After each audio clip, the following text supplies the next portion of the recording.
We survived our ship chasing extravaganza on Wednesday. We survived Thursday. Spags, we are here to cram a lot of content into this show. Yeah, much like we were cramming food into our gullets yesterday, today we're going to do every bit that we normally do on Thursday and Friday on this show. And that means, yes, the low probability crystal ball. That means a low ball against you guys, the viewer chat. It also means ride or die picks for every game, as well as news catch up. And oh yeah, we are going to talk about my sweet boy, Josh Reynolds, right after this intro.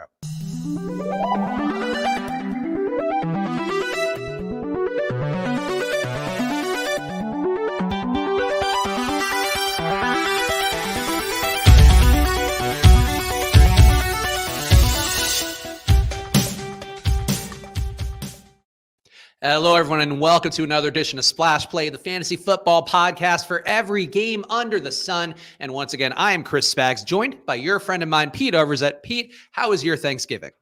It was pretty good. I actually got even on the day on DFS because I hit a 6-1 or a pick'em that paid 6x on underdog that I had just strung together. So that saved my day from a money standpoint, but it was good. Food was good. Drank a lot. Had 2 espresso martinis last night. It was good. Espresso martinis at night is a bold move because I feel like those can keep you up all night.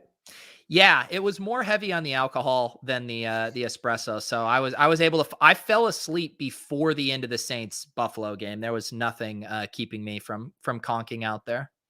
Yeah, so in the chat already, D Gold saying old ladies will just turn off the stream now. Have no fear. We will get to that. We'll see if Nana Pete occurs as a character today. I don't know. It's all about the motivation in the moment. But one thing you can do to make sure you get the most out of Splash Play is to hit that like button right now. Of course, whether you're watching on Pete's channel or the Splash Play channel, please hit that like button if you can. Help us out a bunch. Helps us get seen by more people and get our confidence up, which we need today as one of the only people doing shows on a Friday. That's what we're doing for you guys. So help us out and hit that like button. And of course, make sure to go to footballoutsiders.com/subscribe, where they're giving you 99 cents a week for a package on there. You hear DVOA quoted a lot out there, different sources, but you can get it all in your life for defense versus receiver stats, offensive DVOA, defensive DVOA, all the stuff you need to know to build better lineups based on the most advanced football analytic data out there. Go to footballoutsiders.com/subscribe now and check out those packages on there. Actually, one question I have for you, Pete, we were buying like fucking crazy here. I will tell you, not flexing or anything. I spent a good $4,000 on stuff this morning with Black Friday, quote unquote deals, which honestly the deals aren't that strong. Did you buy anything unique for yourself at all in this fine Black Friday? No, I haven't bought anything yet. I was going to maybe start sifting through my email and looking at the deals. I feel like I'm in the mode where like I just redid a bunch of my computer setup and like got monitored, and I'm just so impulsive that I'm like, I just buy things when I need them. And then by the time there's deals, I'm like, oh yeah, I bought that 2 weeks ago, for way more money. So no deal shopping for me yet. Yeah, I normally would be the same way, except with the new house. Like my girlfriend Alex was like, yeah, like let's wait until Black Friday. And then we did. And then all the things like on Ashley Furniture, we were going to buy a couch. And I love my Ashley Furniture couches. 8 to 12 weeks is the delivery time window for a couch from Ashley Furniture right now, which, Pete, I don't know if you know how hard it is life without a couch. Yours is always in the background, a reassuring presence for me whenever I'm watching one of your streams.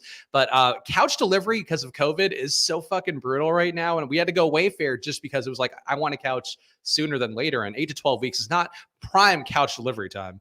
Yeah, I continue to hear kind of horror stories for supply chain stuff. I forget what it was. Refrigerators, I heard, are basically impossible to get on time right now. So, yeah, I do not envy you trying to get all your stuff and buy new things for your house during a time like this. Yeah, we got some shovels on the way. I got one of the pulley weight systems going got that for $1,000. So I feel pretty good about that. The home gym coming along, put in my foam padding today. So finally going to be a human being here, and I will be absolutely shredded by the time we get to playoff time. That's the coolest.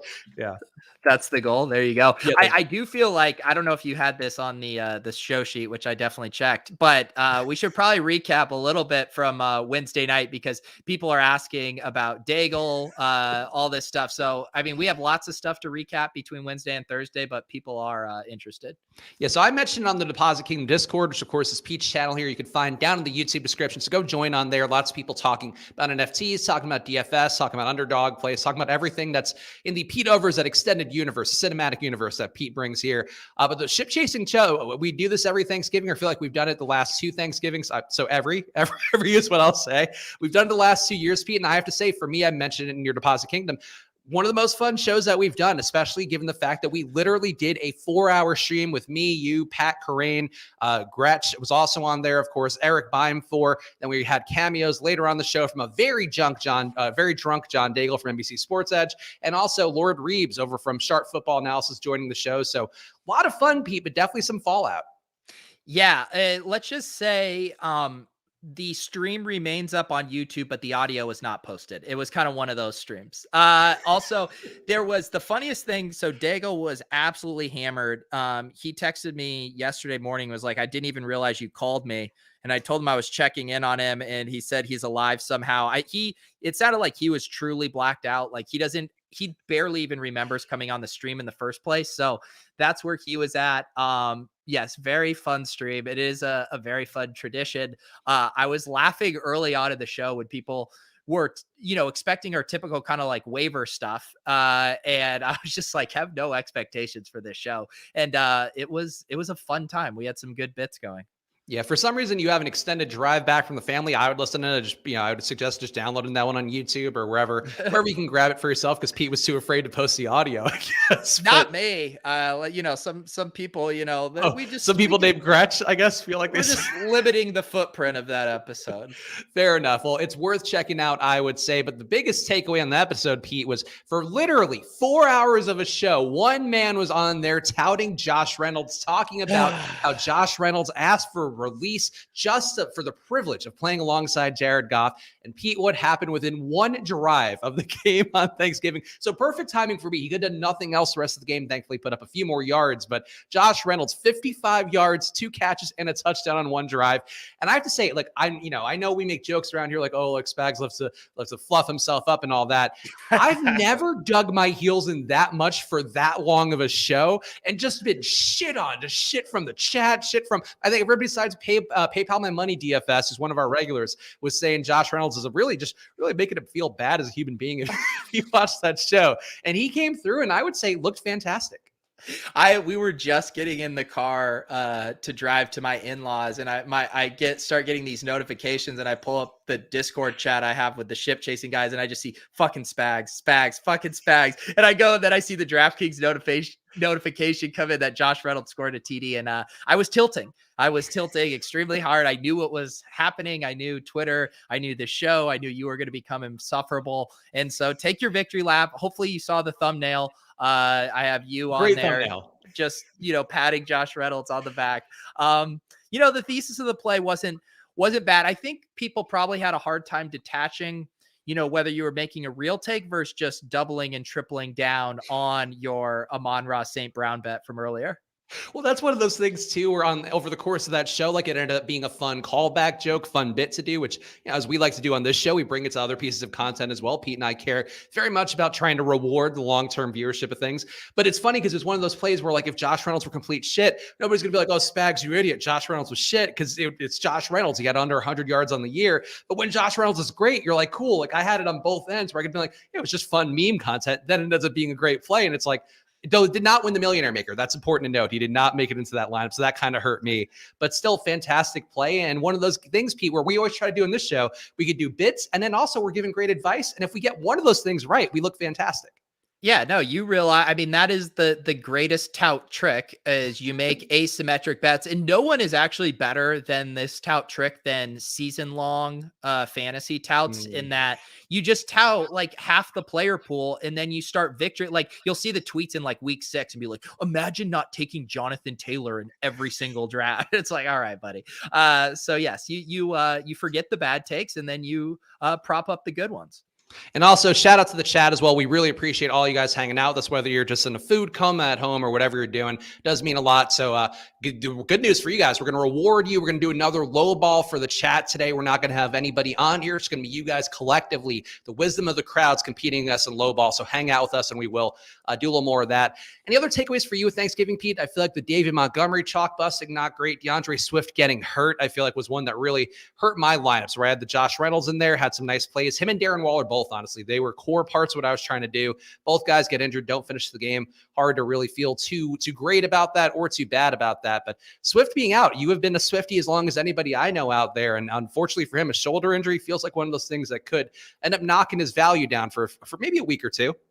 Yeah, they did say today that he's just day to day, which is good news. When it happened, he like didn't move, and I was like, oh, his shoulder's dislocated, and he was going to be out for weeks. So it sounds like it is less severe than that. But yeah, all the running backs yesterday were pretty disappointing. No one really had a great game. Josh Jacobs was fine. It was really kind of the Raiders passing game that looked really good. All of those wide receivers, Renfro, Jackson, Zay Jones, even all were having pretty solid days. I was tilting a DFS swap where I was kind of debating some late swap options, and I had Djax in there at one point, and I was like, nah, this feels too thin. And of course, he gets the monster touchdown. But yeah, I mean, I was writing up the kind of the recap in the newsletter this morning, and there were just not a lot of great, fantasy performances. I mean, Dawson Knox scored twice, so that's always nice from tight end, but no CeeDee Lamb, no Kamara, Waller leaves the game injured, Swift leaves the game injured. It was kind of a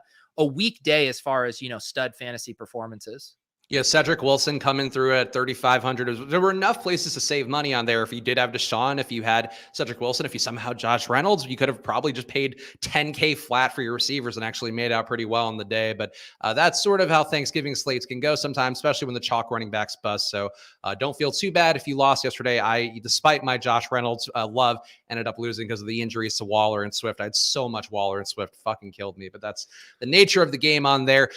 Anything else noteworthy for Thanksgiving? You talked about enough there. I feel like, Pete, that you might have summed it up pretty well. But the Cowboys, I feel like I just got to point out, really disappointing to watch that one. We were transitioning back from my girlfriend's parents' house. They're out of town. We were just staying there because our furniture doesn't come till Sunday. So we were finally getting to rest on a couch and cook in a kitchen with actual things to cook with. All those things delightful. But the Cowboys really found a way to ruin that one, forcing overtime as we were in the car. Then in the car, I get to watch them do that fucking terrible dance at the end with the field goal, offsides, like it was a terrible situation, but that's kind of the Cowboys in a nutshell for me. So that's really the one takeaway I have that we did not discuss.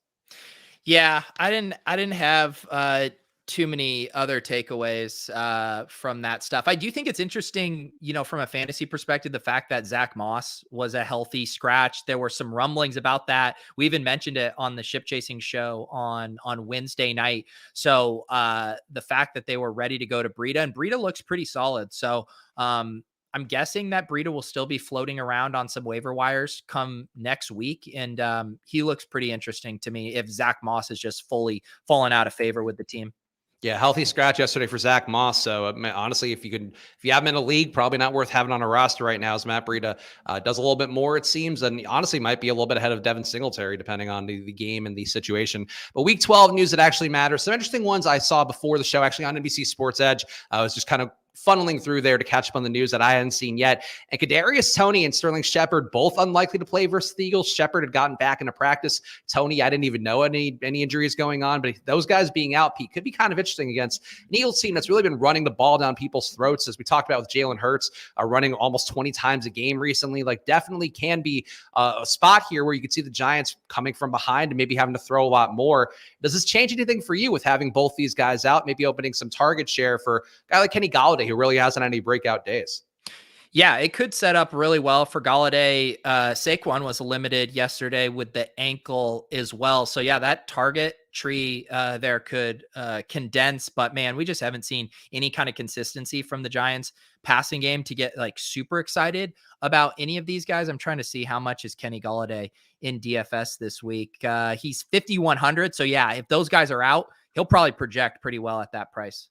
Yeah, I think that's an interesting little game script. On the other side, also Jordan Howard going to be out. We did see Miles Sanders return, so maybe Jordan Howard's usefulness kind of goes down a little bit further. And I guess there's now a pathway, Pete, for Kenneth Gainwell to get back in the mix after he, for somehow, just ended up being a non-factor completely in this time that Sanders has been out. Do you care about the running back situation for Philadelphia, or is it mostly Jalen Hurts takes so much off the table? I don't even know that it matters that much. Yeah, I guess if the thesis is, all right, we don't have Howard and Gainwell, the team just doesn't trust him right now enough to make him a healthy scratch a couple of these weeks. Like if it were to condense just around Miles Sanders and Boston Scott, I think that could be interesting. We've seen plenty of backfields this year where if it's just two running backs, like the Broncos are an example, both Melvin Gordon and Javonte Williams continue to put up good stat lines. I could see that being a little interesting, but if Gainwell's active, which I assume he will be without Howard, and they're kind of in a three-way timeshare, it's pretty hard to get excited about the Eagles backfield. Yeah, I'm with you on that one. Another interesting injury item where initially this guy was thought to be out 1 to 2 weeks. Looks like he might be getting back in this weekend and a potentially high scoring spot against the Rams. Aaron Jones practicing in limited fashion, which after last week, A.J. Dillon, we talked about this on the Ship Chasing Thanksgiving show on Wednesday. A.J. Dillon's price tag somehow went down after that week. If Aaron Jones is back in, does make a little more sense. And Pete, the question I think I'd have for you, are you willing to play Aaron Jones if he somehow makes it in, given that his price tags come down too? He's just $6K flat against a Rams team that does defensively have a rep, but still has given up some pretty big games on the year.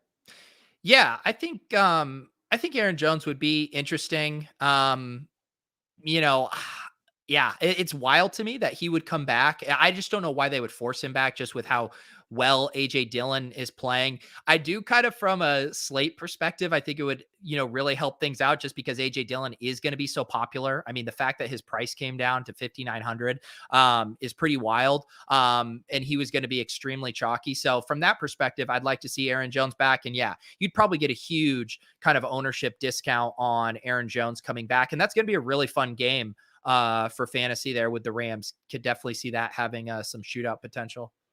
And then other injuries out there, Kareem Hunt, I saw expected back, but that's Sunday nighter. So we'll talk about that and give a ride or die pick for it, but less machinations for the main slate. Does that matter too much for you, Kareem Hunt being back in after basically like a month on the sidelines?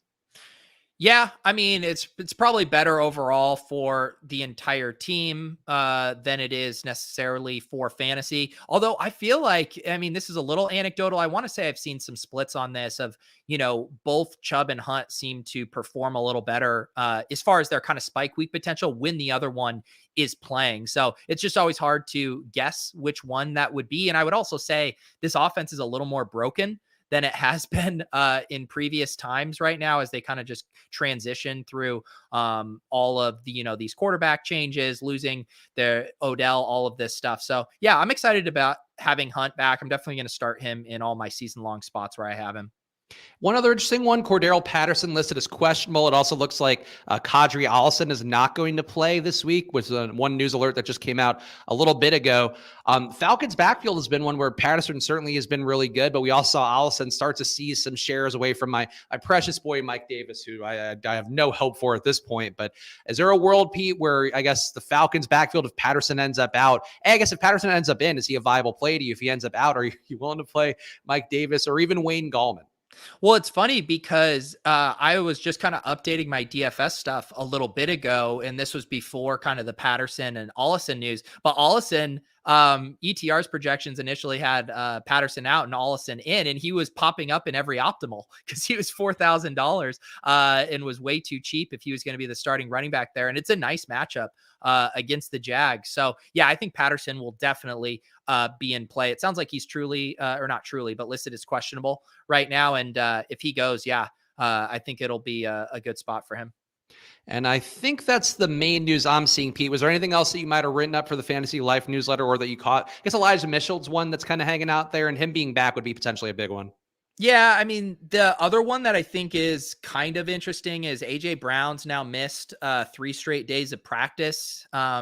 He has generally gotten in that one, limited practice at the end of the week to when it signals he's going to go. So that could be one to monitor there. I think there's a decent chance AJ Brown doesn't play, which would be something worth monitoring. And man, that is going to be a bad spot for them versus New England if they don't have AJ Brown. I mean, they're just completely devoid of playmakers without him, especially now that Josh Reynolds is on the Lions. Also, this is totally apropos of nothing, but I know you saw it, Pete, on Twitter because I saw your reply. Cal Spears, the founder of Roto Grinders, winning a same game parlay with, I think, plus 28,000 odds on it on FanDuel after he just cashed out too with, we don't talk a lot about the business machinations things. Better Collective is one of the biggest betting companies out there, a company that very briefly hired me. I knew this was coming. But I still have no ill will to it, and especially to Cal. Cal is a great great guy and has been somebody that was part of the reason I got that opportunity in the first place. And really a wonderful human being who deserves some of the stuff that's going his way. But just a gigantic win. And I just think it's funny. Like, has there ever been anybody in the industry, I guess, you maybe say an Osmo or, some of the other guys that I worked with there, Rinpack, also another killer, but those guys, like, they win a lot. They also are, spending a lot, which is kind of how the DFS thing goes. But Cal making the site, also being just a tremendous gambler, he might be running the best out of anybody I've ever seen in this industry. Yeah, and just to let people know, so he won, $280,000 on this same day parlay. He bet $1,000 on a parlay that, I think if you looked at the implied odds of it, I mean, it'd been like sub 1% chance of happening. And so just to let you know what kind of bankroll you have to be able to make $1,000 Hail Mary parlay. Cal Spears does very well for himself. And and he also had a follow-up post today. I think he donated $50,000 to some local Nashville charities with his winnings. So yeah, Cal is an absolute legend. Yeah, I just saw somebody else's parlay pop up and I'm like, oh, that's a great parlay. It's not the best parlay I've seen within the last 24 hours. And I just got to give a shout out to Cal. Definitely a guy worth following on Twitter and just in general. I'm curious to see what he does now that he's making his exit out of Roto Grinders. But just honestly, he could do fucking nothing. He could just gamble and hang out now. He's got more than enough money that Pete, we've talked about this. Like, what's the amount for you, like where you would just stop doing content, stop doing anything besides, gambling for fun? No, I would, because I know it sounds like a silly, like, sure. Would I stop, adding ads to my YouTube and uploading, like all that? But I would still be wanting to make content. I'd still want to come on here and shit post. I'd probably just pay so many people to do all the grunt work for me. But to answer your question, I would not stop doing content. This would be what would be super fun for me. I'd build an incredible studio. I'd like fly around to different sporting events and just like with a film crew and be like, hey, let's go do bits at the Super Bowl. Let's go do, like, I don't know. I'd still have fun doing that kind of stuff. I agree. I think we view it the same way, where the more money I make, the more it's like, cool, I would do stuff for myself. I'm fortunate to be at a company that does help us put on this show and gives us some money to do those things. And I think that's great. But doing it for yourself is definitely the fun part when you are somebody like Peter or me who enjoys doing this thing. But just got to give a shout out to Cal, and I hope he does something interesting. And Pete, I feel like let's put out the shout right now. If Cal wants to pay us to do Pete and Spags stuff forever, now that he's just rolling in it, I feel like, might not be the worst idea. Yeah, like I said, he is reaching out to charities right now. So sure, we're basically what I think. I'm a person in need in the Pennsylvania area right now. Yeah, can we get this guy a couch, Cal? Let's do. All right, what do we want to do now? Do we want to do the low probability crystal ball? Do you feel emotionally ready to put on your finest wares and get to it? I say we string, D Gold, coming on with a pretty big threat here. And now I feel like we make him wait. I say we build up to that a little bit here. All right. So then, well, the options are low ball, low probability crystal ball, or ride or die picks. So I feel let's go low ball followed by crystal ball, followed by, we'll finish with ride or die. Okay, so let's do it that way. So it's low ball time. So if you are in chat right now, you are in a very fortunate situation because you're going to get to compete against Pete and myself this week in low ball, and you're going to have to get together as a community, fight amongst yourselves for the picks. But Pete, explain to the people here what we are doing. If they're new to the show, if they check the Ship Chasing show and they're like, let's see what these two idiots are doing in a different setting, tell them what we're doing every week with low ball. Yeah, so we are going to do a snake draft of trying to build the worst possible lineup on DraftKings. And to ensure that you make it in good faith, you do have to use up to all of your salary saved for $500. So you can be underneath 49,900 or 500, sorry. But otherwise you need to use up all your salary cap. And if your player does not register a snap of the game or is a healthy, scratch, like say the AJ Brown pick, if you pick him and he doesn't play, that's an automatic 20 points in your lineup. So we are trying to chase the lowest possible score. And then obviously with the snake draft element, once a player has been taken, he is not available to any of the other contestants. So there you go. So those are the rules there. And we'll give the chat, I think we can give the chat the turn, right? So that way they have a little bit of time to get accustomed to what we're doing. And it probably helps us out too, get some better picks up top. I think that seems like a win-win for everybody. I think so. Right, so I did all my snap count updating here because I'm being more diligent about that because I've been getting better results by just averaging my projections alongside a couple other sources out there. So I'll take the first pick if you want, Pete, or you could have the first pick. I think either way, I'm going to get my guy. Okay. Yeah. Should we I guess let's just think of where we want the chat to pick. Do we want the chat to have back-to-back picks? What's easiest? I think that's fair because that way we could sort of meet them out a little more, like to give Yeah. them back to back. All right. So you go first. I'll go second and they'll pick on the turn. All right, so this one honestly might be a little risky because this guy apparently played one snap last week, but I do think at the price tag, his price tag has not come down enough. And I know our boy Brian, of course, the low ball and mortgage king of the Florida area, Chuba Hubbard at running back should not be 5K at this point. He's getting less snaps than Amir Abdullah. And I think the risk here is that he just doesn't play at all, but I think he'll play enough to do something. Yeah. I think Hubbard, one thing that's funny about doing this is there's some players that are reoccurring in this as being good plays. And I think Hubbard has definitely become one of those poster boys for us. So I'm going to do a very high risk, high upside pick. And now that we don't have Taysom Hill on the main slate, I am going to go with Trey Lance, who registered a few snaps last week. And he rushed 3 times for 4 yards against the Jags. So I'm going to bank on the fact that he'll get in the game a little bit here and give me a very nice score at quarterback. All right, so chat, one name already floated by Greg R. Jonathan Taylor, a pick that did not work out for Pete last week, but going against the Tampa Bay run defense, they have not been as good or as historically dominant as they've been the last few seasons. They are actually giving up a 1% DVOA boost according to Football Outsiders, but I think let's see if anybody else funnels in here, but chat, give us, I've got Zach Wilson, Tannehill, Booker, Jeff Wilson. Pete, a lot of options here, not universal agreement here. Greg R. still pushing that Jonathan Taylor narrative. I'm going to just try to work toward a consensus. I've seen 2 Jeff Wilsons right now, which I think is, I'm going to go ahead and do that once we see some kind of consensus there. I think that's a smart decision with Eli Mitchell. Okay. We have 3 Jeff Wilsons. You guys have locked in Jeff Wilson. Okay. And they get the turn as well. Yeah, they get the turn. I've seen 2 or 3 Devonta Bookers and Jonathan Taylor. All right, let's narrow it down for the chat. You now need to vote on Jonathan Taylor or Devonta Booker. And I do agree. Someone mentioned Mike Evans. He didn't practice today. Probably don't want to take that risk, maybe. Yeah. So you guys now condense around Jonathan Taylor and Booker. I see. Yeah, and if the chat missed it earlier, if you pick somebody that doesn't play, you do get 20 points. So that's why Mike Evans, we would prefer to steer you guys away. It does seem like more Bookers coming in. Though, honestly, like close to a split though. Yeah. Booker JT, Booker Taylor. I think given what we saw happen last week to you with Taylor, I think we're doing the chat a favor to give him Booker just to not give him the volatility. Okay, Booker is pulling ahead now, so you guys are going to get Booker. Yeah. All right, there we go. So, yep, the chat will have to spend up elsewhere. I am going to eat up salary. I think he is way too expensive. This is kind of similar to the JT play, and I honestly think it's a better play than the JT play. I'm going to do Najee Harris at 8,200. Oh, I thought you were going to go Cooper Kupp, and I was like, I don't know what the fuck you're thinking.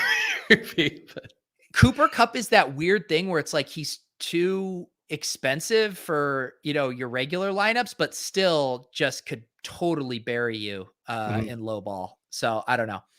All right, it's back to you now, Spags. Oh yeah, and I got 2 in a row here. So see, AJ Brown being so questionable freaks me out because I have him projected poorly, but I also and that's been a play that has worked out decently for me in low ball enough times, but I don't think I can go there. I actually love Austin Eckler this week. I'll go Devontae Adams. I'm going to hope that Aaron Jones comes back in. I don't love it. Honestly, that's an awful pick. Is it, you think it's an awful one? I'm hoping that he gets, Jalen Ramsey shows up here, does some shutdown stuff.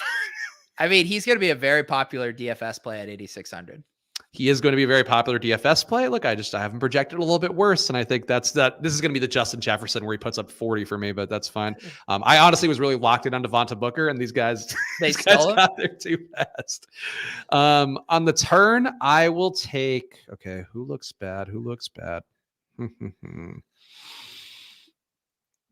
Man, this is tough. I'm going to go another running back here, and this one's also going to come with some risk, but I'm going to take Dalvin Cook. I don't love the price tag this week, and the star thing has not worked out for me. But again, Devonta Booker being off really threw off. I'm like you last week, Pete, where I did some prep here. I kind of came in with a mindset and a strategy, and now I'm already thrown off of it, and I'm taking two of the best players in the NFC North. You know what? I went the other way. It was after my poor showing last week when I did do research that I was like, screw it. I'm going back to flying by the seat of my pants here. Um, I am going to do a defense because I think there's two really good options, and I am going to do the Buccaneers defense here at 3,700. This game has a 53 point over under. The Buccaneers on the road. Indianapolis hasn't been, super turnover prone. They kind of, control stuff on the ground there. So I'm going to go Buccaneers and chew up some defensive salary. Okay, that seems like a smart move. So we are back to the chat for their two picks. Devonta Smith, Goblor is saying, or Go Blore. I don't know which. That's the tough part about chat names. I want to get the pronunciations right, and I don't know which way that's going. But that was a play I was thinking about. T. Higgins also saying, Odell. Ooh. This is another one of those spots where I will admit a name or two that I'm interested in for one of my picks has been floated, and I feel like it's hard for me to. I feel like on this one you need to make the selections for the chat because I'm probably going to take a player who's been named. It does seem like a lot of Tannehill, and it doesn't. I know that's not going to be one that you picked. That's a risky one for them, but I've seen enough Tannehill votes now through both times the chat's been making a pick, so I think we got to put Tannehill in. Yeah, and they need a quarterback. Tannehill on the road at New England at 6,100 without AJ Brown seems like one of the better options this week. We're seeing a lot of T. Higgins, multiple people. Frankie, our guy, of course, representing the Pasta House Company, also saying Higgins. Marie is saying Higgins. I think it's T. Higgins for them. Okay. T. Higgins. Higgins is a funny one because like when you look at his projection, he looks, fine, like as a points per dollar, but people are just so scarred from how bad he's been as a chalk play. I'm going to do a guy I saw mentioned in the chat that I wanted for my team is Kyle Pitts. I think at 6,100 here, obviously this has, blow up potential. But that Falcons offense has been so bad, especially on the road, outdoors. Teams have been kind of honing in on Kyle Pitts too. So I'll go high priced, volatile rookie tight end here at a variant position. Oh boy, if Cordaro doesn't make it into that game, Pitts might go for 200 yards. I mean, his box score would indicate he has only done that once this year. So I'm gonna roll the dice. I said he was gonna go for 200 yards. Okay, there you go. So it's a sure thing to happen. Lock in Kyle Pitts in your real lineups, not your lowball ones. All right, I will go. I just wish AJ Brown would play. I'm going to take a guy that chat wanted pretty bad. I'm sorry, I got to do it for myself because this is a guy who I think just grades out too poorly, and I think they can run the clock out in this game. Devonta Smith to me, 6,400. I don't love the price tag. Yeah, him and Pitts were the two I was considering there as well. He's just 6,400 is pretty rich for him. Yep. And I'm also okay. So here's what I'm going to do. I'm gonna leverage against my own play, but also I think this game is going to be high scoring, and I'm hoping it just doesn't go Devonta Adams' way. I'm going to take the Rams D 3,300 here, and I'm hoping that if Adams does go off, then it'll hurt my defense, and hopefully Aaron Rodgers and his COVID toe don't throw a bunch of picks away to the Rams. Yeah, that one looks solid. There's another defensive play. Maybe the chat will grab it that I think looks pretty good. Is it the Colts? Are you thinking the Colts? Yeah, thanks for spoiling it. Well, I was thinking the Colts too. I was going to say Colts, and I was like, you know what, Rams though, because at least that way I'm negatively correlating. So I'm trying to do better low ball lineups. That's the goal, Pete. Oh, the goal is to do better at the game that we're playing? Bit by bit, instead of just throwing in all the stars as I did once again this week. I'm going to do another rookie who I think is a little too pricey. So Elijah Moore has been on fire these past few weeks, but now you have what's his name? Zach Wilson at quarterback. So I think there could be, a little bit of wrinkle there, but at 5,600, I think that's just a little bit rich for me there. So I'm going to try Elijah Moore here and chew up some salary, but could definitely backfire. All right, there we go. So the chat will get 2 in a row here. And yeah, Elijah Moore, I feel like that's one of those plays where if he goes down completely, like you pretty much have to blame Zach Wilson for why he's been so shitty. Yeah. All right. We got to get the chat on consensus here. We will try to shepherd you guys in the correct direction. Dallas Goedert, I see a Thielen. I see a Jamar Chase. I see a second for a Thielen. We have a Melvin Gordon. Devonta Smith is gone. Yeah, I took Devonta Smith already, Gobbler. So that is, Yes. And yeah, Thielen, maybe. Yeah, I'm say seeing Thielen. I've seen 3 Thielens now. Thielens. Let's do Thielen for them because Okay. they have requested that. That's fair. Yeah, a lot of Thielen. Okay, Thielen's in, guys. You guys locked him in. I do see a Colts D, which both Spags and I agreed was probably the best defensive pick. There's still the Melvin Gordon. There's still the Jamar Chase. There's still the Higbee. So let's try to concentrate around one of those. All right, Ryan Pack, breaking news. AJ Brown is out. Ooh, is out. Okay, so good thing. There's Rinpag. I like that Rinpag's watching the show. One of the top DFS players in the world watching us build incredibly shitty lineups. He's watching you build a good lineup, Spags. That's true. I am a GPP lineup master in the low ball. Colts D, another vote for them. I think we go Colts D. Okay, yeah, I think Colts D. I was debating hard between Bucks and Colts, but decided to spend up there. Yep. Yeah. Let's see here. Okay, so the chat now has 6K left over 4 positions, so they're gonna have to spend a little bit of money here. I'm 5,300 across mine. I'm gonna end up needing to get one more high-priced option here. But I think I am going to do, you know what we're going to, nah, that's too scary. That's really scary. I'm going to do one of my other kind of favorite, somewhat cheap ones, similar to like the Wilson play. And it's kind of directly correlated with my Buccaneers D. I'm going to play Ronald Jones at 4,800, on the road. If the Bucs D isn't doing well, it's very unlikely Ronald Jones is playing a lot unless the team's up, 10 plus points. So I'm going to choose some salary there with Ronald Jones. See, you reminded me of a guy that I was thinking about too, and now I'm not sure which way I should go. Because Gio Bernard, I don't know if you saw this, Pete, but like his snaps are going down and Keyshawn Vaughn's are going up, and he's still priced like he's been going to have that touchdown upside.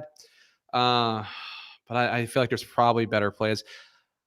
I'm still going to do. I'm going to do Gio Bernard in my flex. Yikes, Pete. The goal of this is to build the worst possible lineup. Dude, is this Patrick Corain's burner right here? Yikes, Ronald Jones and Lobo. Sorry, who did you pick, Spags? I got Gio Bernard, so I'm leveraging off of your play. Yes, of course you are. And Lou is saying Kittle, and I actually do think he's a guy that's popping up to me as not being great. Brandon Ayuk running a lot of snaps doesn't help either. I'm going to take George Kittle, and I'm going to have a tough time at wide receiver, I guess, but I could take a shitty QB. Yeah, you know what? I'll take Kittle. Yeah, you are. Yeah, you're in an interesting spot here. Who are you going to do at quarterback? I'm going to take a minimum salary receiver and hope that they're bad, and I will take whoever is left at QB. Hey, God, I want to see, do you even have enough salary to make a lineup? I don't think you are. I think I will. No, if you do a minimum salary receiver, you're going to have 3,000, which means you're going to have 4,300 left for quarterback. No, if I take then I could take, hold on. Then you didn't leave yourself enough salary. No, I didn't. So I guess, let me walk back the Kittle pick then.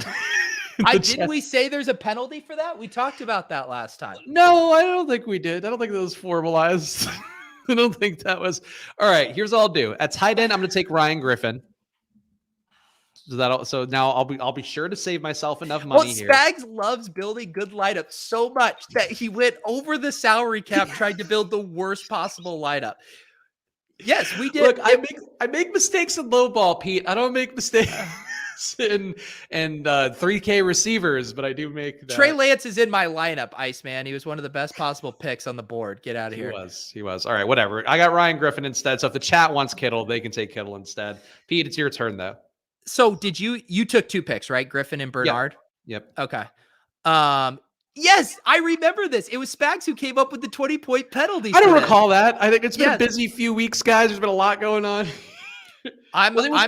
That was more if you couldn't complete it. I stopped. You stopped me before I stopped you. I was saying you were. But if you had made your pick instead, if you hadn't pointed that out, then yes, I would have to take a 20-point penalty. Instead, you were very helpful and you were like, Spags, this seems like a bad idea. And I was like, cool, I'll pull the card back then. George Kittle, go back into the wild, George. So you're saying that it's not a penalty because I saved you from getting a penalty?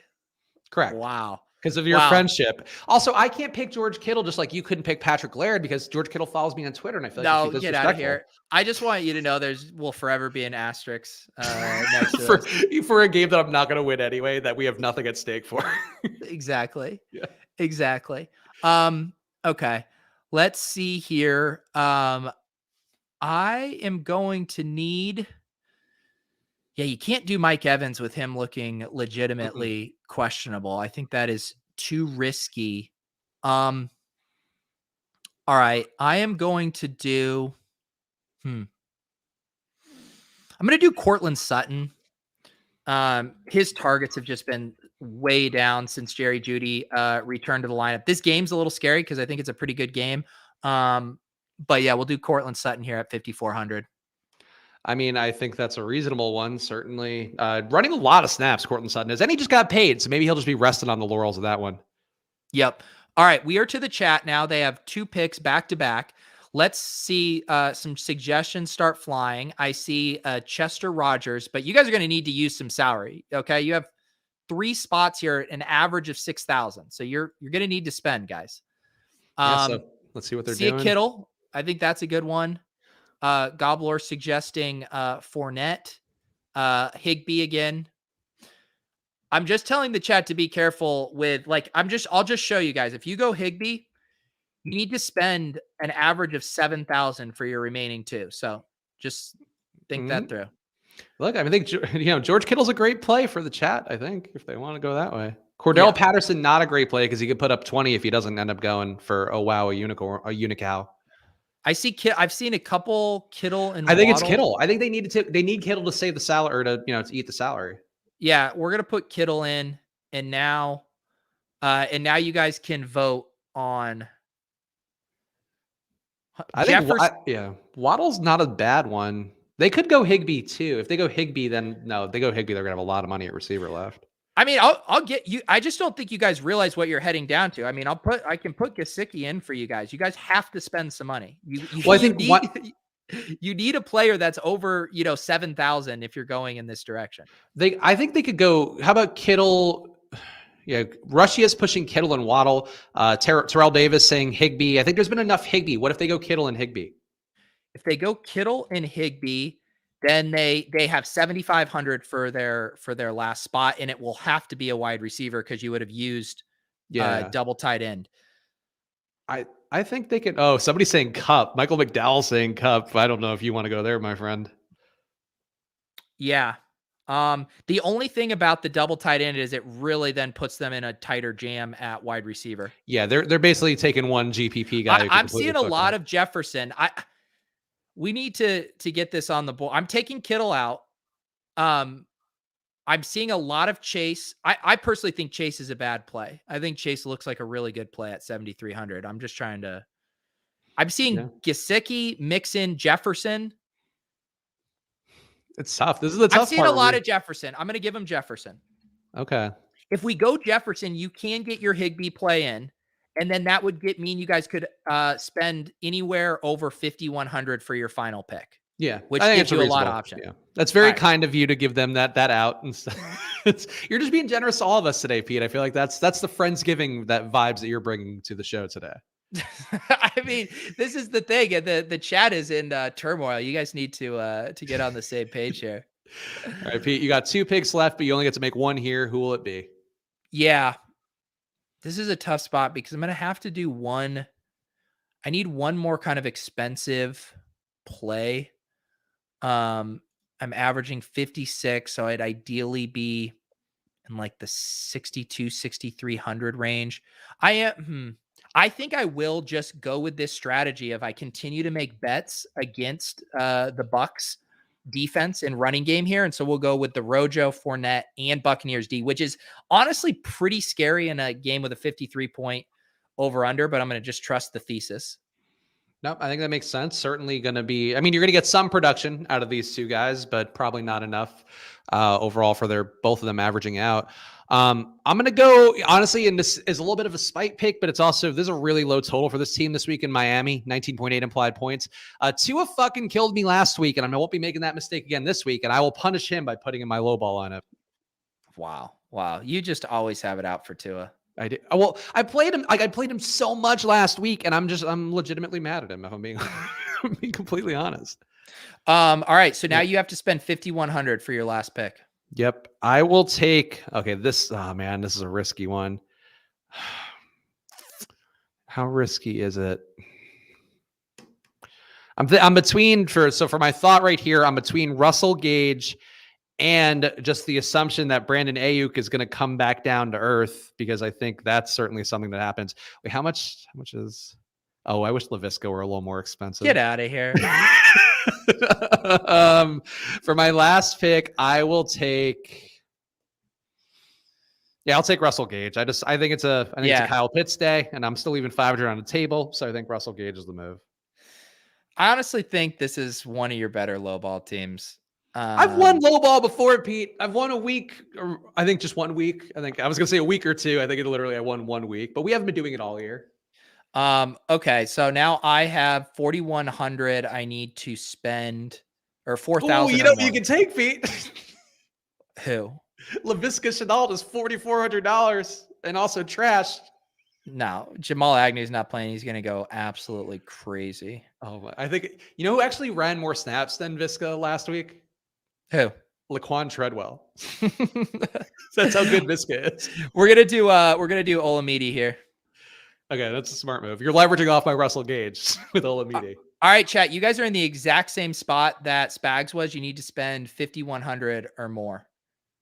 All right, so let's see what they're doing. They're saying Boyd or Ayuk. I do think Ayuk was interesting to me, just that he's going to come back down to earth, and Debo will be better. All right, chat. You need to start. It can be a flex, so you actually do have more options than we had here. So that also includes, who else enters the mix for you there? Like Miles Sanders, Javonte Williams, Ramondre Stevenson, Melvin Gordon. I'm seeing Don't take Melvin Gordon unless you want to lose, chat. That's what I'd say. I'm seeing Tyler Boyd. Everyone condense around one of those options. Boyd or Galladay, I think, is kind of the front runner right now. I'd say Miles Sanders should be in the mix for them too, honestly. Galladay, Ayuk. They're going to take Galladay with the Giants receivers out? They shouldn't. They should not. They should not. Marvin Jones is also in play. I think that's a good suggestion. All right, you guys want Galladay? If they want to take Galladay, look, I walk into the buzzsaw every week doing this segment. So if they want to, they want it. The people want it. Yeah, I see 3 Galladays there. You guys get Galladay. 4 Galladays now. There's a lot of Galladays accumulating here. All right, you guys did this to yourself. No, they're asking for it. They're asking for it. All right, so there's okay. The chat. And I presume I didn't see Willis at all today, so we'll have to just make Willis do this, I guess. I am going to send Willis a screenshot of this to enter. It's Mookie asking, "Do we all get to come on the show when we win?" Yeah, we'll have a fucking Hollywood Squares show where there's just 30 people lining up. All right. Congratulations. Yeah.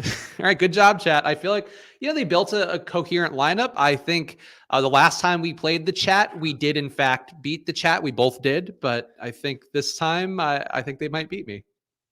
Look at this. Look at this. All right.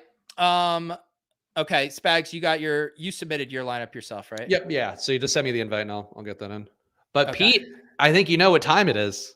Okay, let me get mine. It is, in fact, time once again for us to embrace our inner mystic qualities, or perhaps our inner old lady qualities, depending upon the mood that Pete is in. For it is time for a little low probability crystal ball. And we would not be, the light's coming down too. So a romantic day here for the low probability crystal ball. Spags, did you call your grandma yesterday and wish her a happy Thanksgiving? Not going to lie to you, Pete. Oh, I can't do it. I'm not doing old lady. I'm not going to lie to you, Pete. I did, in fact, not call anyone because it was a very lazy day for us and one where my head wasn't in a family vibes. Exchanged some text messages as a mystic person may. I've always said your generation is so selfish and self-centered. Don't forget where you came from, little Spagsy. That is my crystal ball tells me it is in fact multiple generations of vaginas are where I came from, and you're correct that I probably Please, should. please don't say those foul language around me. It offends my sensibilities. I also forgot for myself to put the shawl over one of my eyes so I look mysterious and sexy, which is one of the vibes that I like to do as my gypsy character. Whatever gets your rocks off, Spags, is fine. It is 2021, I suppose, as this society rots and is riddled with filth and smut and stuff that generally makes me sad for civilization.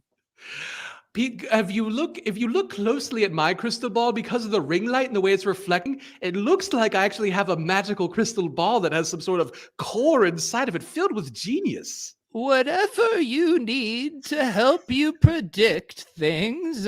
By the way, congratulations on Josh Reynolds, one of your finest rabbits you pulled out of your asshole that I've ever seen.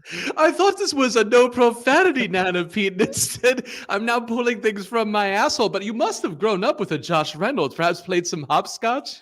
Oh, Josh Reynolds, we used to play pin the tail on the donkey in the barn together. Josh Reynolds, he would Was it cheat. a literal donkey in the barn?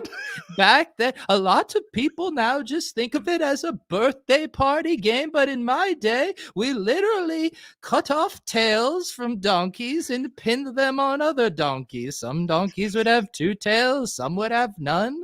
The math always checked out. That math doesn't, crystal ball tells me that math does in fact check out, Nana Pete. However, I have to ask you, since you are a favorite character here of the chat, people confuse Abrasuve saying LMAO, what did I tune into? I just turned this on. What, says Chris G? Nana Pete, the floor is yours because the chat simply cannot get enough.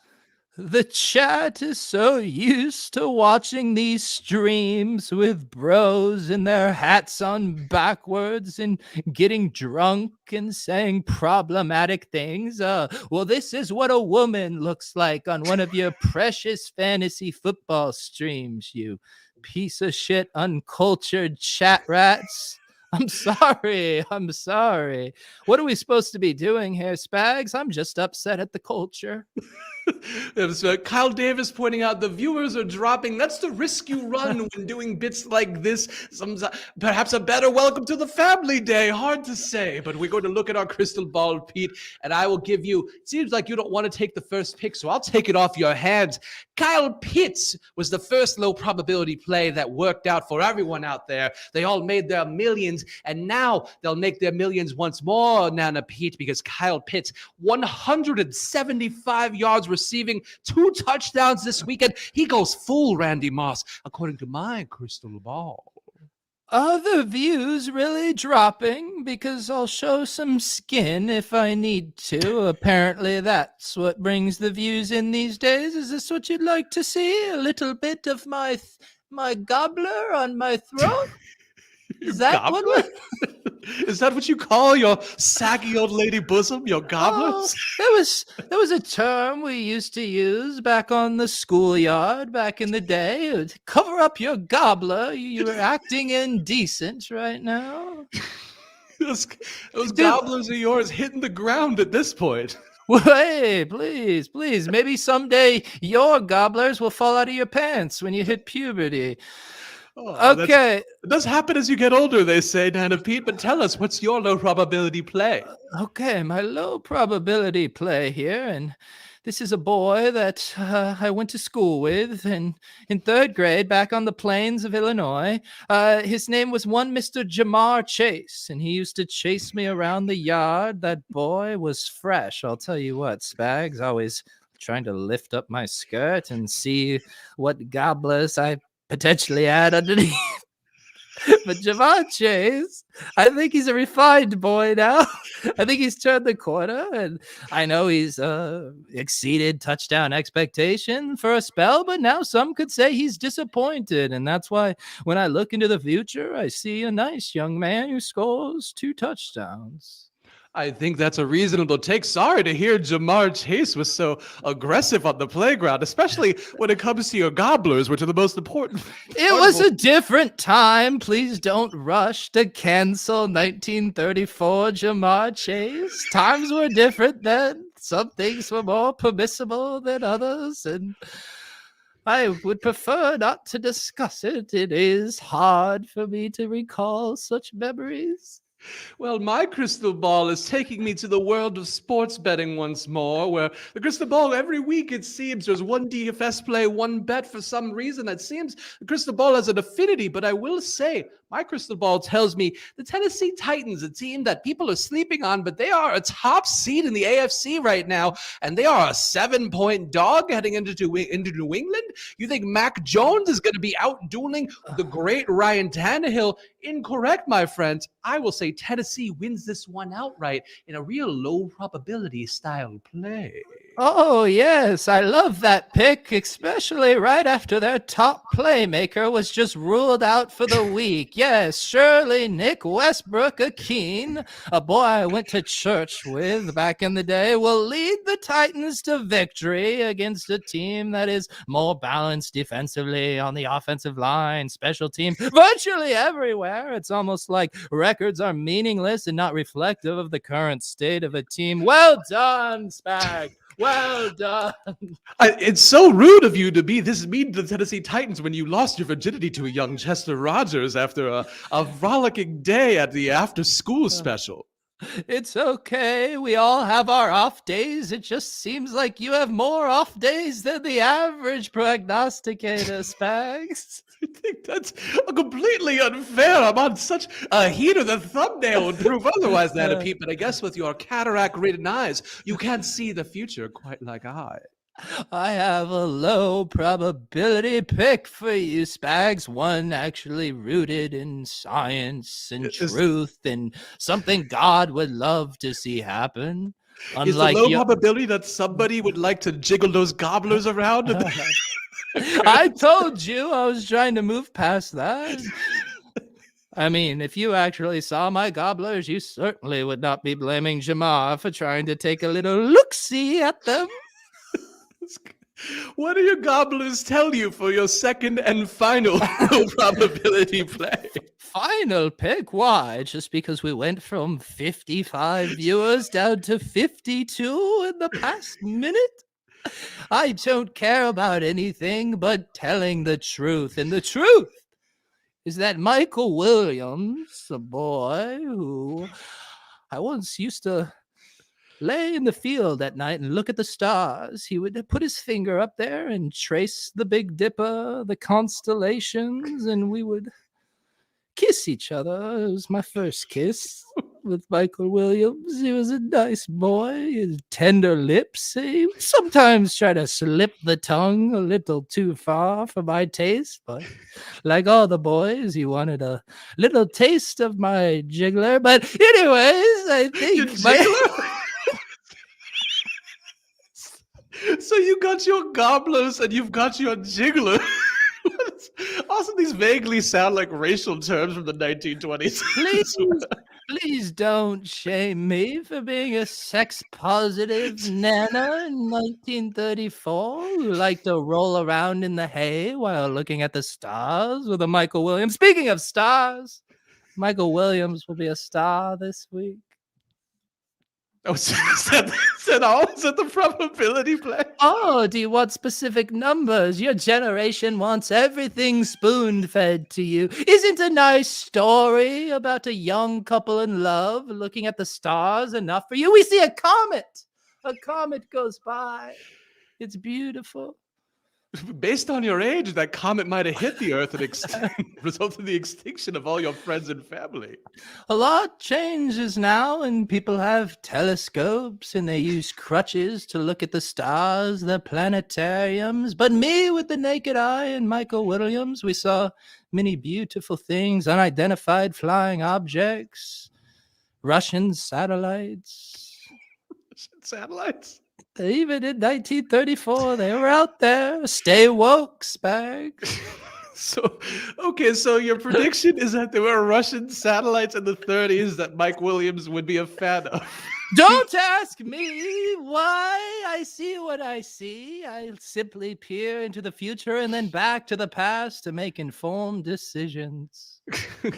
Greg R. saying that Spags is going to use the low probability crystal ball segment to fill the lulls void this week. Now, Pete, was there any naked yoga in your history with any? Oh, no. I have to be careful what I look like around Spags. Mr. Old Dry Hands over here will take a screenshot of my looks and pleasure himself in that empty house of his. That's true. The finer the gobblers, the more intrigued I am, as I've always said. And when you mix in a jiggler or two, oh boy. It's a new segment. Is it a Thanksgiving dish or a piece of my body? And then Abra Suve saying, I want to be a crystal ball reader when I grow up, Nana Pete, so you at least somebody's getting joy out of this. I don't know who this is for anymore, but it is very hard to stop talking like this once you've started. Is it time for an unseen? I don't know. You tell me. And scene, okay. Man, we're doing well with the views. Everybody was tuning in, going like, man, great show with the ship chasing fellas. Can't wait to check this out. They fucking come over here, they hear about gobblers and jigglers.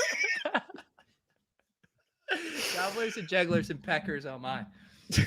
Right. Well, now that we've gotten the low probability plays out of the way, time to do our ride or die picks for week 12, where we will identify some of the plays that we think are going to be good, and then we're going to negotiate each other to death over it. We're going to be squeezing the jigglers left and right to get the point totals we need.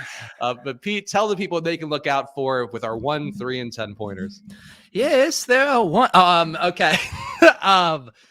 Do I really? I just assume now that we alienated everyone who is new to the show, and then everyone still watching knows what this is. But yes, we are going to go through the game. We don't have a guest this week. That's normally a new angle. So I would expect Spags and I to be, particularly feisty and nasty to each other in this negotiation. We will be making picks across the spectrum: sports bets, DFS plays, fantasy points per game, all of that good stuff. And depending on how aggressive your pick is, you get 1, 3, or 9 points.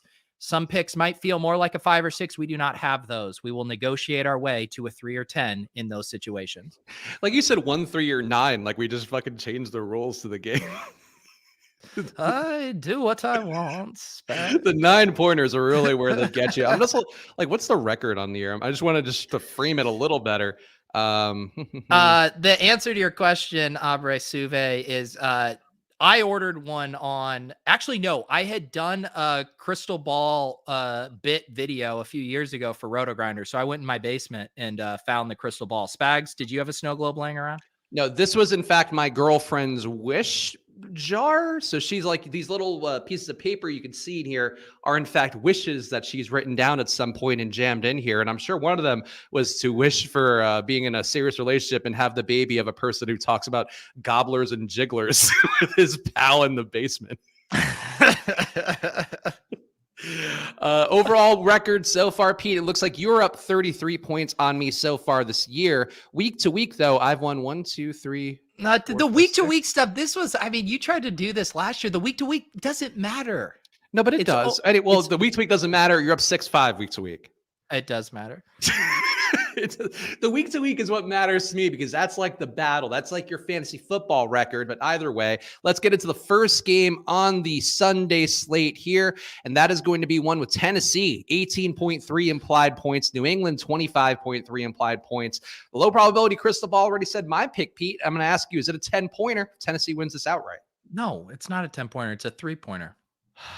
We have this conversation every week. For a 10-point money line, they need to be like 14-point favorites or less. So if you want to do Tennessee wins by 7 or more, I'll give you 10 points.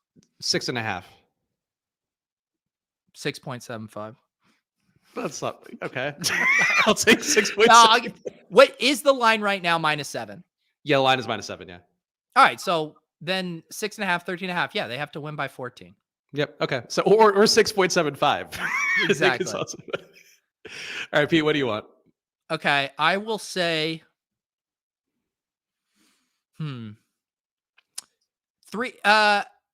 Jacoby Myers scores another touchdown. What is that? That's a 3. That's a 3.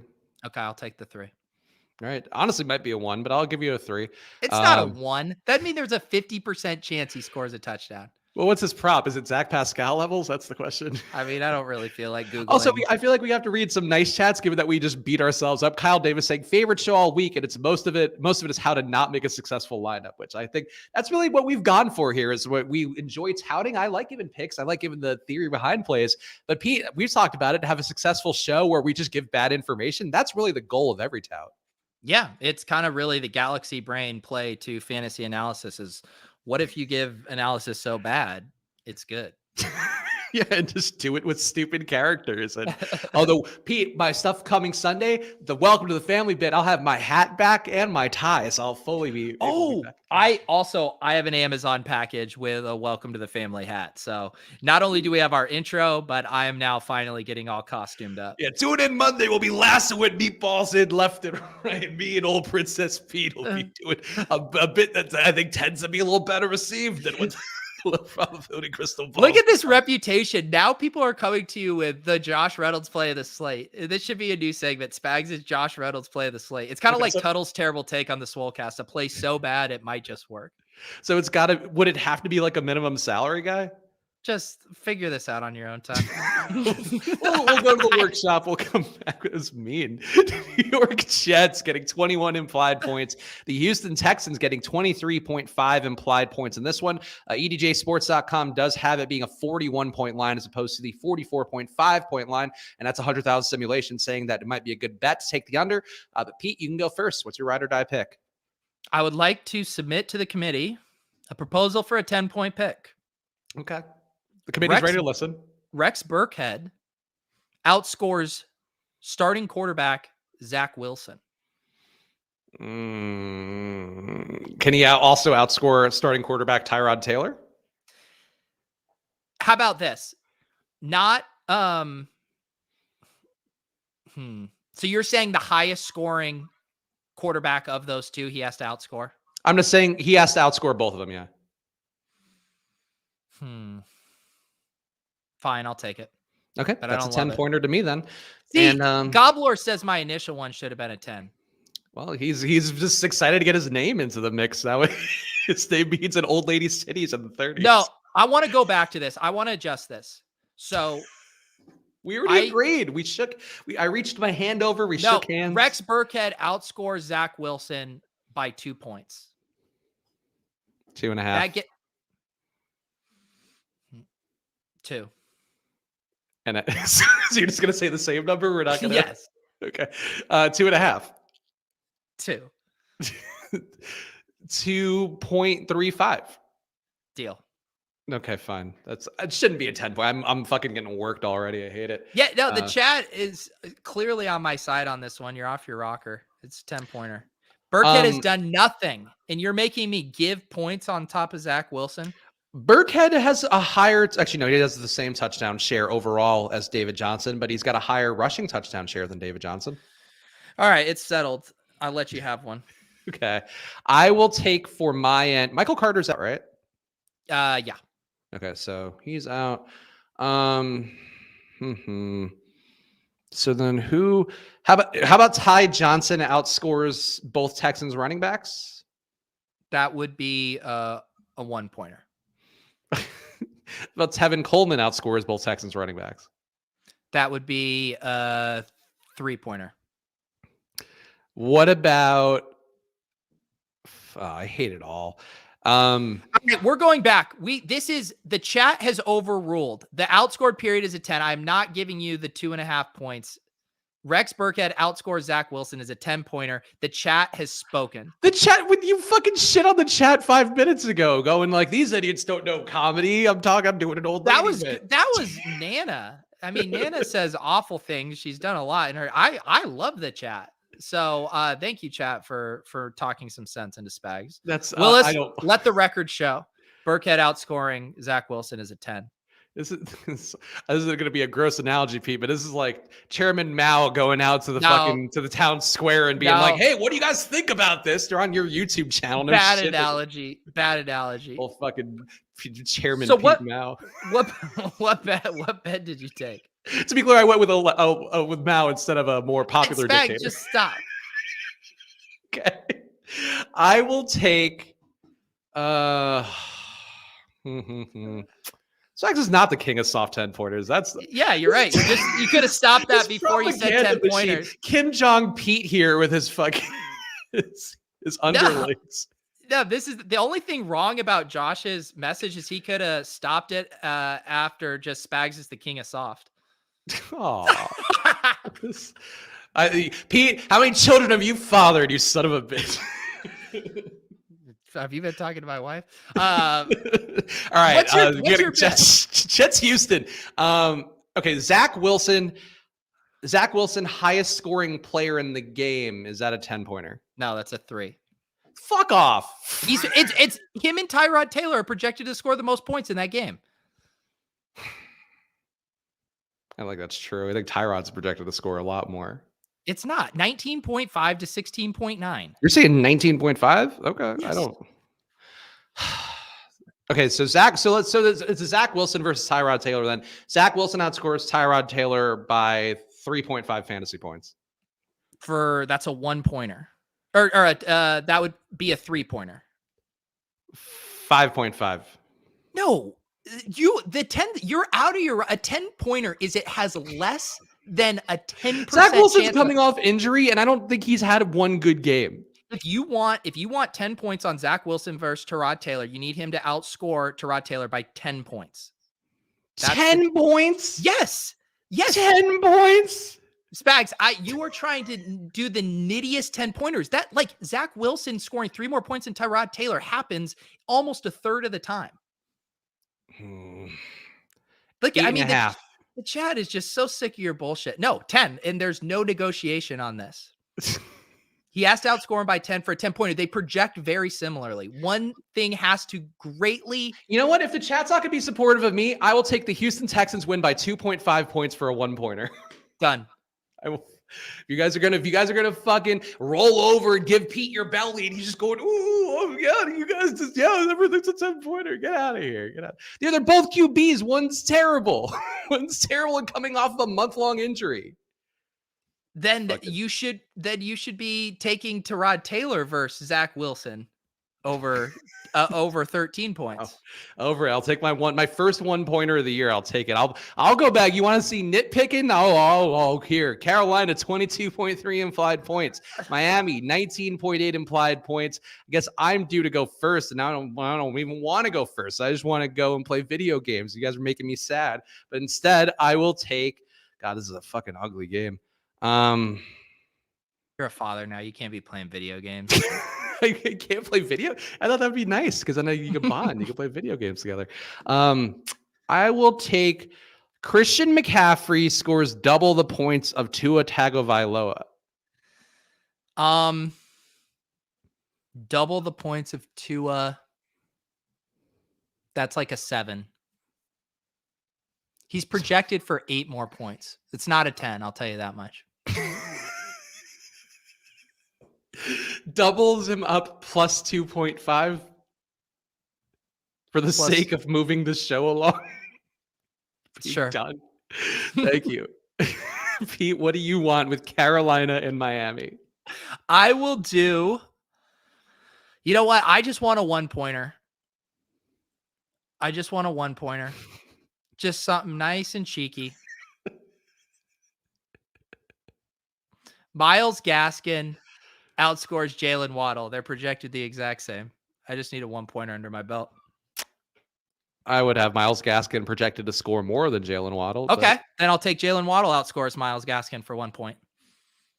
Boom, using your own logic against you. Now you said I just got it in bad. For a 1-pointer, that's fine. Yeah, you're like a 1-pointer guy at your heart. I think that's it's a good fit for you. We do need Willis so bad. This is off the rails. I have a heart out that I just made up. Let's keep going. Tampa Bay, 28 implied points. Indianapolis, 25 implied points. We both thought this would be a high-scoring game, and it does seem like the books have it as a 53-point line. Pete, what do you want? I will take Michael Pittman Jr. in the winning Millie Maker lineup. Wait, who is it? Michael Pittman Jr. winning Millie Maker lineup. There's no negotiation. It's a classic 10. It's a turnkey 10. Off the shelf 10. You know, and I'm going to take one because this is now the kind of game. This is going to be the kind of day it is for me. This play could get good now, could get even better. Chris Godwin, Millie Maker winning lineup. All right. That's a batteries included 10-pointer. that's one of those what's no assembly needed for that 10-pointer. Dad, I'm so stoked to have that at Christmas time. Atlanta, 24 implied points. Jacksonville, 22 implied points. Edge Sports has this actually as a 52-point line. Books have it as 46, and I am due to go first. Cordaro. All right. So this is a contingent one. If Cordaro Patterson is in, highest scoring position player in the game. If he's out, Mike Davis, highest scoring position player in the game. Well, those are way, way different because I agree. They are very different plays. If Patterson plays and is the highest, so one's a 3 and the other is a 10. What if Cordaro? Okay, so Mike Davis gets even odds. Cordaro gets -4.5 over everybody else. So first of all, also just to be clear, that has to include the quarterbacks. Yes. Yeah, that's fair. Yes. That's fair. All right. 2.5 Cordaro over the field, including the quarterbacks. And then Mike Davis would just be straight up. If he's the highest scorer, you get 10. Okay. That works for me. What do you want? This star-studded battle. I'll do a 10-pointer. I'll do a 10-pointer. Laviska Shenault outscores Matt Ryan. And you have no choice but to say yes. Otherwise, you think Laviska Shenault is good. No, that's fair. Thank you. He honestly should get like +5 on that. Okay. No, he should. I'm not saying he does. He should because that's how bad he is. Let's go. Philadelphia, 24.5 implied points. The Giants, 21 implied points. Pete gets to go first. Yeah. I will say.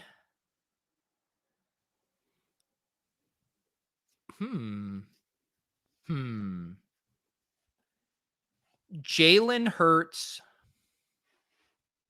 outscores Daniel Jones by 10. Is it 3? No. Jalen Hurts is running 70 times a game. That's a 3-pointer. Read me off your projections for them. Jalen Hurts, fantasy DK projection, and Daniel Jones. I would have right now Jalen Hurts 22.4, Daniel Jones 18.2. Okay. So how about because the spirit of is 10 on top of the projection, so outscores him by 14. Okay, I'll give that 10.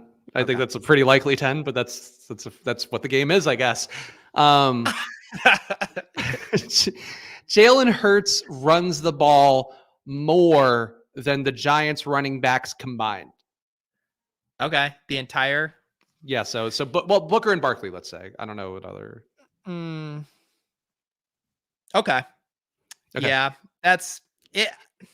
It's like a 7. It's a 10. It's because what quarterback runs that much? Jalen Hurts, literally. Yeah, he does. He does. So we both got Jalen Hurts easy 10s. Hang on. This is the thing I will say. If Saquon is out, this bet is invalid. Okay, so let's take the Giants backfield then. I'll take the Giants backfield.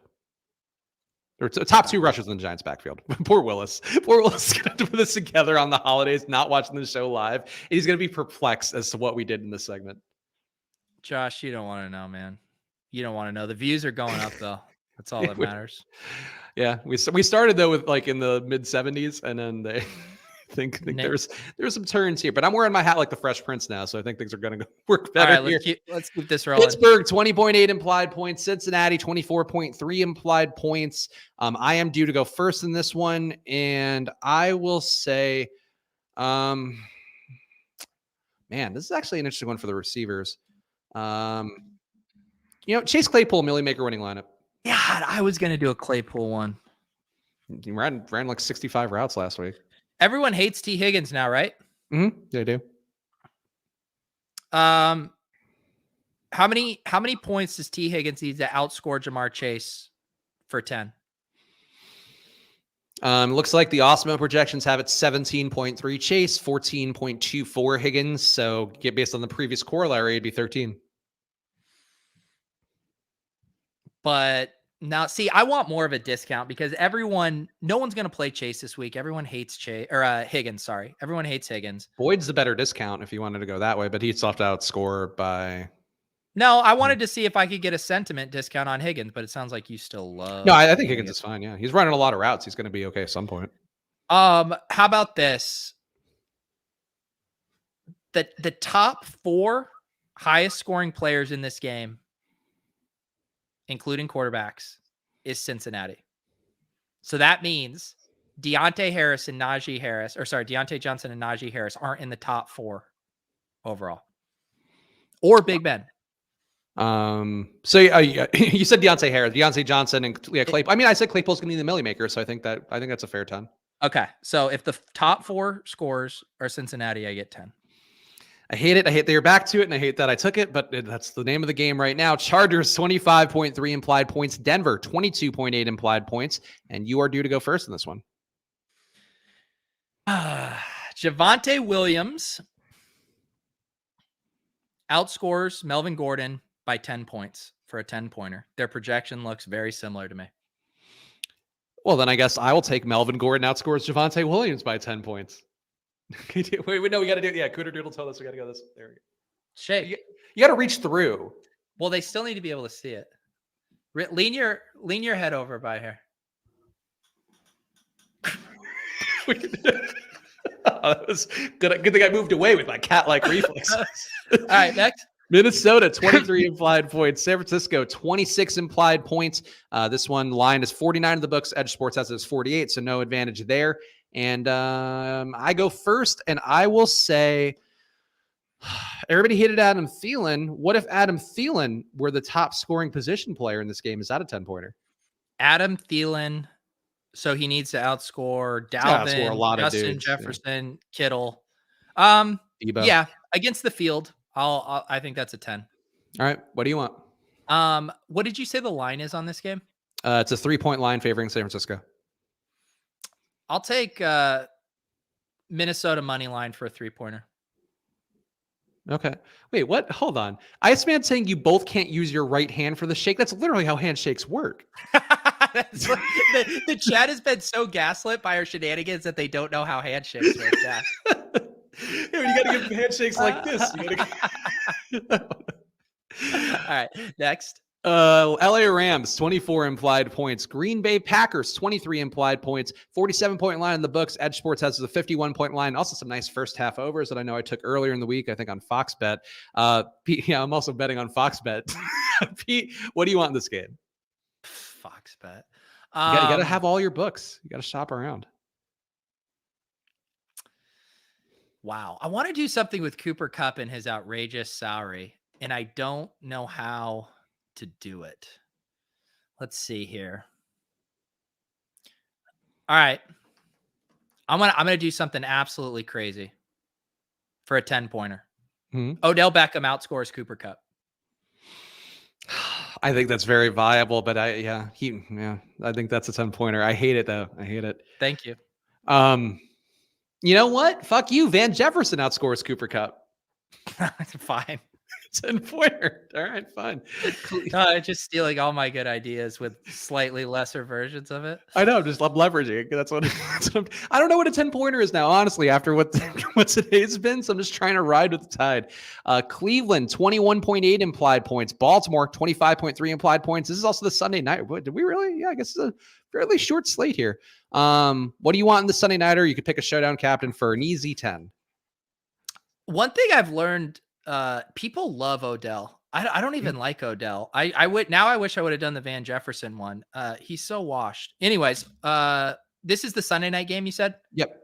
So are we doing Yeah, showdown captain. Yeah. Showdown captain. I mean, unless you want to do something else, you can.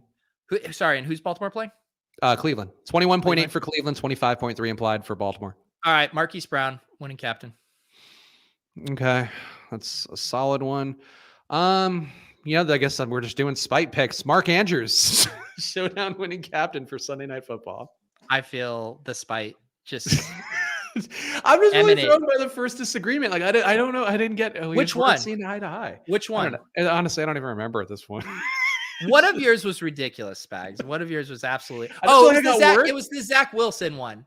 Yeah, I feel like I got worse. I feel like people are like overestimating Zach Wilson. Like, I don't know. If you go through Zach Wilson's game logs, he hasn't had one good game. I don't know, man. I don't even remember the bet now, honestly. No, I know. And honestly, nor do I. That's really the issue. But Willis will have to figure it out. Pete, what is going to be your schedule this weekend? It's a fine holiday weekend, yet you take no days off. You're clocking in, punching that clock time and time again. I normally do my GPP show on Friday at noon. I didn't get a guess. I might try to pull one together for tomorrow afternoon. Otherwise, I will be back on Sunday morning at 10:30 a.m. to review the slate. I am getting pretty excited about this GPP slate right now. Things look pretty spread out. I think there's going to be lots of ways to build good contrarian teams without like sacrificing a ton. So I think it's going to be a fun GPP slate. But yeah, I'll be back Sunday at 10:30 most likely. There you go. So if you are watching on Pete's channel, make sure you are subscribed. Of course, hit that like button. Also, go subscribe to the Splash Play channel and hit the like button on there too. Make sure to follow at Splash Play Pod. Also, Zach Wilson has not gotten over 20 fantasy points this year, and fucking Tyrod Taylor's median projections 22. But that's wrong. I said outscore him by 10 points, right? I mean, that's okay. That's literally what we've done for all these 10 pointers is outscore the other person by 10 points of their projection. Yeah, I don't know. It just feels perplexing. Zach Wilson's been bad. Anyway, it doesn't matter. Follow at Peter Overzet, follow at Chris Spags, follow at Splash Play Pod, and make sure to go to footballoutsiders.com/subscribe because the data does not stop. Even on a holiday weekend, DVOA is still there for you to make your lineup, especially for showdowns. It's going to be very important to find those defense versus receivers metrics. So please go do that. footballoutsiders.com/subscribe. Anything else for you, Pete? You just want to call it quits? I am going to go eat Thanksgiving leftovers. All right. So Pete's going to go eat Thanksgiving leftovers. And oh my God, I realized this was an hour-and-a-half show. Jesus Christ. All right. Thank you guys for watching. Happy Thanksgiving. We'll see you again soon. See you next time.